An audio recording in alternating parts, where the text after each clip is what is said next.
Welcome to another great video. We're talking retirement budgeting, which can be tough. It's a key, it's a cornerstone when it comes to the overall retirement plan, but there can be some overlooked expenses that can be a little tricky to handle and could derail a budget. So we're going to talk about 3 of those today, Kevin, and let's not make folks wait. Jump right in. What is the first overlooked expense? Well, the first one's home maintenance. And again, every time you set up that budget, you're doing, what are your monthly expenses? You know, maybe you think of a year, I pay property taxes, and you do those basics. But the one thing you sort of forget here, or one of the few things you forget here, is the home maintenance side of things. Now, maintenance always happens, but it doesn't always happen on a regular basis. As we've mentioned before, 1 to 2% of the value of the home on average per year, but it doesn't happen every year. You don't replace your roofs every year. You don't sit there and fix kitchen cabinets or everything every year. So these are unplanned expenses that really you have to account for every year going forward, regardless of whether you have them or not, because it is something that has to happen if you're going to stay in the home that you're presently in.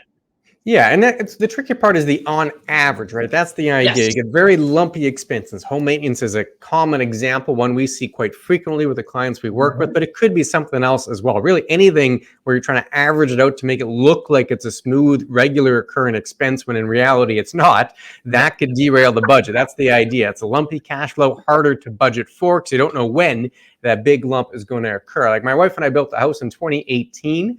I foolishly thought, hey, it's a new home, it's done. No, there's regular maintenance, regular upgrades, things we didn't think would go wrong start going wrong.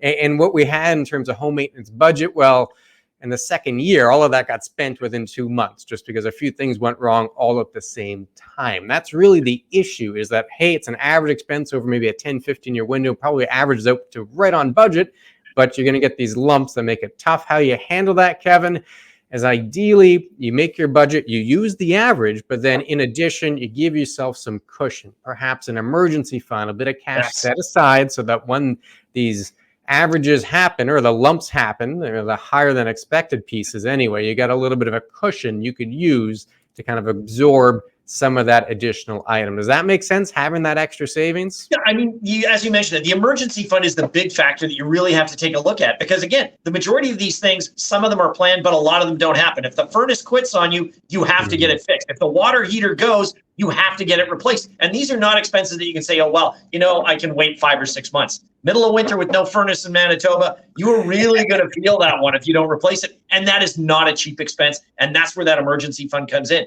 That's why it's there. That's why you plan for it. But you're right. I mean, these are the things you have to look at. They are not regular. They do not happen often, but they do have to be planned for. And even if you plan for them on a monthly basis, as you mentioned, they're a one-time more of expense than doing it on a yearly basis. Yeah, and then the second one here, the second category, we'll call it home and cottage upgrades. But the idea is we like to be comfortable in our environment. I'm saying we is kind of a general we here in terms of humanity and folks. And if you spend minimal time in an area, perhaps in a cottage, you're only there every weekend while you're working or the occasional vacation, then suddenly you retire, you sell the house, and you're at the cottage full time. Maybe that cottage is going to need a renovation and upgrade because you're there more frequently and you want it to be a little more comfortable. It's fine for the weekend, but a little different when you're there full time. That is often the case. That's frequently what we see. And the idea here is you have to think about that in advance, right? Those unplanned expenses could derail the budget. So if you're going to be changing your location as part of your retirement, whether it's a cottage or a place down south, whatever it is, you got to make sure you think about whether or not you make any changes or upgrades as part of that overall plan, right?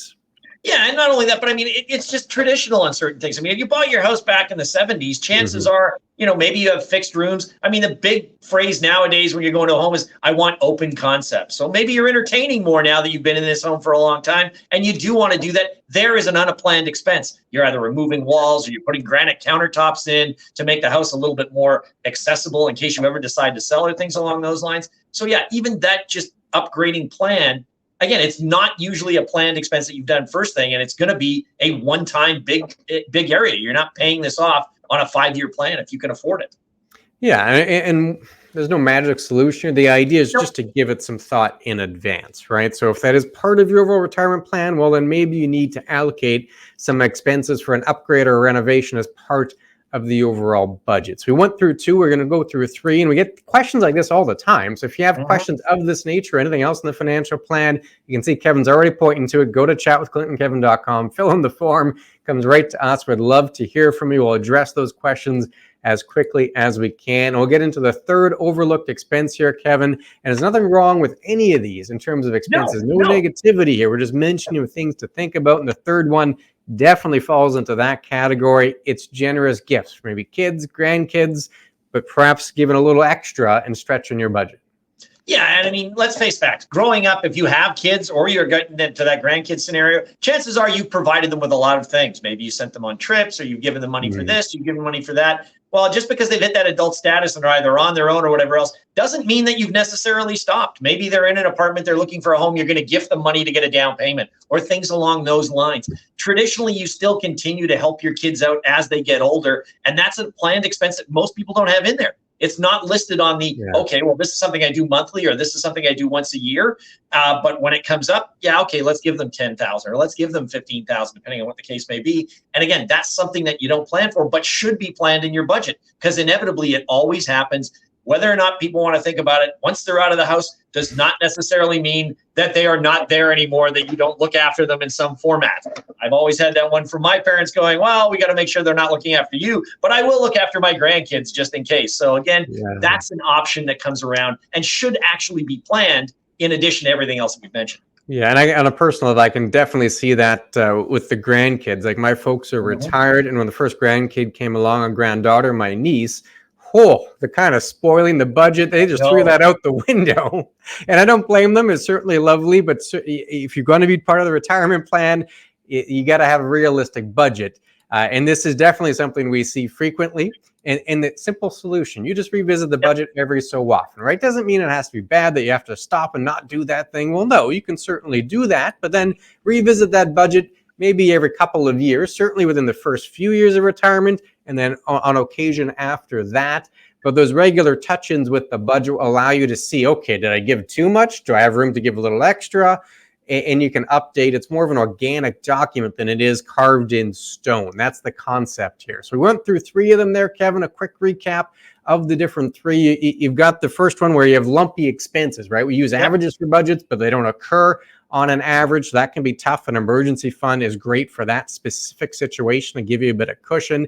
The second one is, well, if you're going to be spending extra time on a location, well, maybe plan for a few upgrades and renovations. So think about that in advance. And then generous gifts, update the budget frequently every couple of years just to adapt to that. So it's more of an organic document. Anything you wanted to add to those, Kevin? No, it just all applies to the same Becker or mantra of having a plan. And as we've always mentioned, once you start retirement, it's a different thing. Review the first 2 years, you get sort of a structure. But as Clint mentioned, going forward, maintain that sort of reviewing thing, because these unplanned expenses can always come in and creep up and not be something that you want when you get down further on the road. But other than that, I think we've covered the points really quickly. If you have any questions, get in touch with us. Otherwise, that's another video completed.